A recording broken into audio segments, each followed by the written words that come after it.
Howdy folks, John Caldwell here with the results of WWE TLC, Tables, Ladders, and Chairs. For all of you who missed it, a really crazy pay-per-view it was for WWE. Let's go ahead and get right into the results. First off, starting with the pre-show, there were two pre-show matches. The first match was Cedric Alexander taking on the Cruiserweight Champion Buddy Murphy for the Cruiserweight Championship. The match took place 20 minutes into the kickoff show. Even though fans were still filing in, there were loud 205 Live chants. Murphy got a near fall with a handful of trunks. Alexander hit the lumbar check, but Murphy got his feet on the ropes.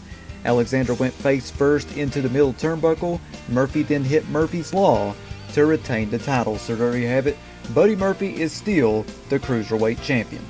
Our second pre-show match, second kickoff match, whatever you like to call it, was Bobby Lashley versus Elias in a ladder match. Of course, the guitar was hanging above the ring. The first one who reached the guitar and retrieved it could use it as a weapon.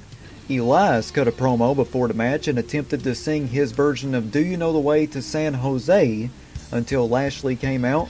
Lashley showed off his butt again. Lio Rush prevented Elias from climbing the ladder early in the match. Elias powerbombed Lashley on the ladder. Lio tried to climb up and grab the guitar, but Elias stopped him. Elias got the guitar and was declared the winner. After the match, Elias tried to use the guitar, but Lio jumped on his back. After Lashley attacked Elias, Lio hit a frog splash and Lashley smashed the guitar over Elias's back. Our first match of the main card for the TLC pay-per-view was the finals of the Mixed Match Challenge between RTruth and Carmella taking on Jinder Mahal and Alicia Fox. Now, interesting note, not only was this match being broadcasted on the WWE Network, but it was also being broadcasted on Facebook Watch. RTruth and Carmella had their dance break and the Singh brothers tried to join but got beat up. I thought that was pretty hilarious. Fox put on her captain hat and RTruth stole it from her. That was another great moment. Fox attempted a scissors kick on Truth, but then got a super kick from Carmella. Carmella tapped out Fox with the Code of Silence, and after the match, the two were interviewed, and Truth said that they were taking their vacation to WWE headquarters in Stamford, Connecticut. So that's where they're heading to on vacation. WWE headquarters. This also means that RTruth will be number 30 in the Men's Royal Rumble match in January, and Carmella will be number 30 in the Women's Royal Rumble match come January. So, pretty interesting stuff. Our next match was the SmackDown Tag Team Champions The Bar taking on the New Day, taking on the Usos in the Triple Threat Tag Team match for the SmackDown Tag Team titles. The Usos got a big reaction from the Bay Area fans. The Bar kept the Usos from tagging in for most of the match until Jimmy was finally able to get the tag. The Usos cleaned house with lots of super kicks. The New Day got a near fall with a Trouble in Paradise and Flying Elbow combo, which was broken up. Sheamus pinned Xavier with the Bro Kick to retain the titles, so the Bar is still the SmackDown Tag Team Champions. Our next match was Braun Strowman versus Baron Corbin in a TLC match. Corbin got on the microphone and said too bad about his status as the general manager. Referee Heath Slater did a 10 count, but Strowman came out before he got to 10. Strowman had his arm in a sling. Strowman got on the microphone and said there are no disqualifications in a TLC match and mentioned that somebody could help him. Out of nowhere, Apollo Crews, Bobby Roode, Chad Gable, and Finn Balor appeared with chairs. Corbin wanted Slater's help, but Slater took off his referee's shirt and attacked Corbin. Everyone took shots at Corbin with the chairs. Corbin tried to leave, but out of nowhere, Kurt Angle prevented him from doing so with a chair. Everyone went after Corbin again, and Angle hit the Angle Slam. Slater put the referee's shirt back on and Strowman pinned Corbin. Corbin was announced as the loser of the match, and Strowman versus Brock Lesnar at the Royal Rumble was announced. So there you have it for the Universal Championship. It will be Strowman versus Lesnar at the Royal Rumble. Things is going to get really interesting tomorrow. Now that Baron Corbin is basically not going to be the general manager anymore, I can't wait to hear those two famous words from Vince. You're fired! Should be great. Our next match was Natalya versus Ruby Riott in a tables match. Ruby Riott came out with her Jim Neidhart table. Liv Morgan sacrificed herself for Ruby Riott and got driven through a table by Natalya. Natalya said, "You want to mess with my family, witch?" Though she didn't actually say witch, I gotta keep it PG of course. And then slapped Ruby. Natalya power slammed Sarah Logan through another table. Natalya put the sharpshooter on Ruby, but Ruby dropped and pushed the table into Natalya to break the hold. Natalya pulled out a table with Ruby's picture on it. Natalya also pulled out her father's jacket. She put the jacket on and Natalya powerbombed Ruby through Ruby's table to pick up the victory. Our next match was Drew McIntyre taking on Finn Balor. McIntyre mocked Balor's too sweet gesture and stomped on his fingers. McIntyre worked over Balor for a long time and hit a white noise from the middle ropes for a near fall. Balor briefly fought back with Fit Finley's tactic of using the ring apron. Ziggler then appeared out of nowhere and hit McIntyre with a super kick when the referee wasn't looking. McIntyre fought back and grabbed a steel chair. Balor kicked the chair into McIntyre and hit the coup de grace to pick up the victory. Our next match was Rey Mysterio versus Randy Orton in a chairs match. Mysterio had a hot start with numerous chair shots to the gut and back of Orton. Mysterio did his sliding splash to the outside while holding the chair. Boogie Orton out of the ring with the chair. I thought that was pretty cool. Mysterio went for a sitting senton but missed. Orton placed a chair on the announce table and slammed Mysterio onto it. Mysterio jumped off the top and Orton tossed the chair into Mysterio. Then Orton set up several chairs and attempted an RKO. Mysterio used the chairs for momentum and rolled up Orton for the victory. Our next match was the Raw Women's Champion Ronda Rousey taking on Nia Jax for the Raw Women's title. There was a visible fan side in the beginning that read, "Go home Ronda." Ronda used her quickness to navigate around Nia. Nia powered out of an armbar attempt. Ronda tried to get it on again, but Nia got to the outside. Nia hit the Samoan drop for a near fall.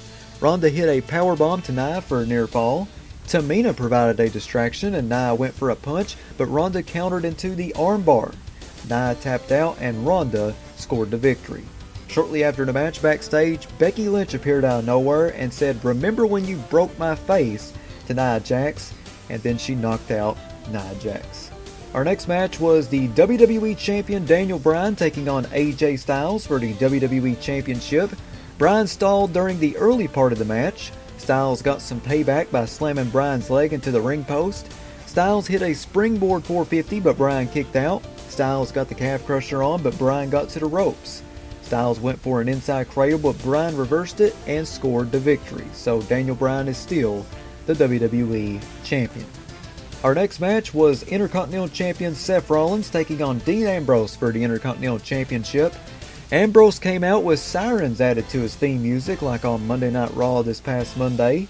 Ambrose dominated the early part of the match and Renee Young was very defensive of her husband on commentary. Rollins was selling his knee, which gave Ambrose an advantage.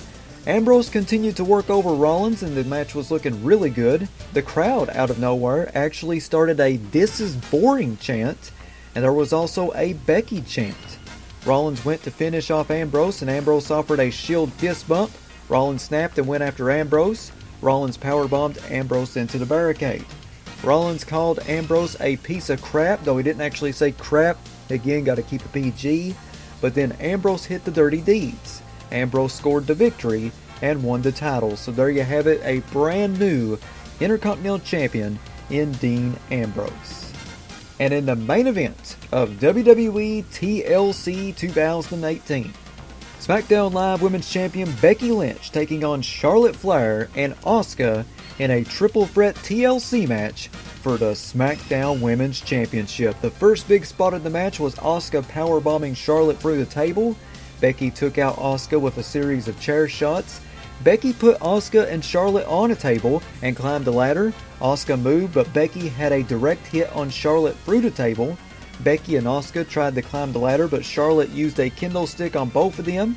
On the outside, Charlotte speared Asuka into the barricade. Becky and Charlotte had an intense confrontation, and Charlotte laid out Becky on a table. Charlotte did a dive off the top rope onto Becky through the table. Charlotte and Asuka fought on one ladder, and then Becky climbed up another ladder. Completely out of nowhere, to the surprise of everyone in the arena and everyone watching this on the WWE Network, Ronda Rousey appeared and shoved Becky and Charlotte off the ladder. After those two were knocked off the ladder, Asuka climbed up, retrieved the SmackDown Women's Championship, and became the brand new SmackDown Women's Champion. So there you have it. Finally, Asuka is SmackDown Women's Champion. And I think, folks, this is not the end of this feud. The only things going through my mind right now is either we're going to see a triple threat at WrestleMania 35, or we're going to see Ronda Rousey versus Becky Lynch for the Raw and SmackDown Women's Championships. Remember on the Edge and Christian podcast a couple of days ago when Becky Lynch said that she was going to hold both belts? Well, that might just happen. Then again, plans change. We don't really know, but those are my guesses. Personally, I think I could see Becky Lynch and Ronda Rousey going at it at WrestleMania 35 for both belts, and to also make up for the match that they were supposed to have at Survivor Series that never happened. So it should be pretty cool to see. I really hope that happens. This pay-per-view was really good. I enjoyed it. I really enjoyed the Mixed Match Challenge finale. I thought that was pretty funny. Also enjoyed the Triple Threat Tag match. Daniel Bryan versus AJ Styles. Rollins versus Ambrose. And of course the Triple Threat main event for the SmackDown Women's title. The only parts that I didn't like about this show, I did not like the Ruby Riott Natalya match. I just really didn't care that much for it. I didn't really like I know Natalya was okay with using Jim Neidhart, in that feud and stuff, but I just really didn't like seeing them on a table, and I just thought that the whole thing was just stupid. So that's just my opinion, but I didn't really like it. I also didn't like how the crowd was attempting to hijack the show during the Intercontinental Championship match. The Intercontinental Championship match was a really good match. It was an awesome match. Disheartens me to see the crowd go and say, oh, this is boring, we don't care about this. We don't like this. Quit wrestling. We want to see Becky and Charlotte and Asuka. And look, there ain't nothing wrong with Becky, Charlotte, and Asuka. There is nothing wrong. That is a good match. But these two, this feud was such an incredible feud, and it's still going to be an incredible feud. This feud is not over. The way that this feud started out a couple of months ago on Monday Night Raw was amazing. And for the crowd to go and say, oh, well, this is boring. I mean, what? Come on. I don't get it. I don't understand why these crowds want to try to hijack events like this. It just makes no sense. Yeah, you do pay your money to go and say whatever you want to, but come on. It's just really ridiculous. It really aggravates me. But those are the only things I didn't really like. Everything else I really enjoyed. I thought that it was a hell of a lot better than Survivor Series, I would probably give it a 7 out of 10. That's what I would give it.